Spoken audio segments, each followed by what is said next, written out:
ଶୁଭ ସକାଳ ପିଲାମାନେ, ତୁମେମାନେ କେମିତି ଅଛ?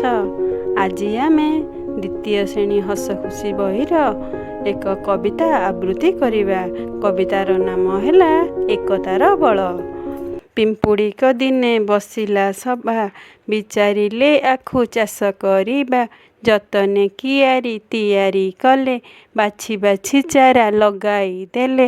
କିଆରିରେ ଦେଲେ ବାଡ଼ ଘେରାଇ, ପାତି ମାଙ୍କଡ଼କୁ ଦେଲେ ଜଗାଇ। ବଢ଼ିଗଲା ଆଖୁ ହେଲା ପାକଳ, ହାତୀର ପାଟିରୁ ଗଡ଼ିଲା ଲାଳ। ଆଖୁ କିଆରିରେ ପଶିଲା ହାତୀ, ଚମ୍ପା ଗଛ ଡାଳୁ ଡାକିଲା ପାତି। ଶୁଣିଲେ ପିମ୍ପୁଡ଼ି ଆସିଲେ ଧାଇଁ, ହାତୀ ପିମ୍ପୁଡ଼ିଙ୍କ ହେଲା ଲଢ଼େଇ। ପିମ୍ପୁଡ଼ି କାମୁଡ଼ା ସହି ନ ପାରି, ହାତୀ ପଳାଇଲା ଜୀବନ ଧରି। କିଆରିରେ ହାତୀ ରହିଲା ନାହିଁ, ଖୁସିରେ ପିମ୍ପୁଡ଼ି ଉଠିଲେ ଗାଇ।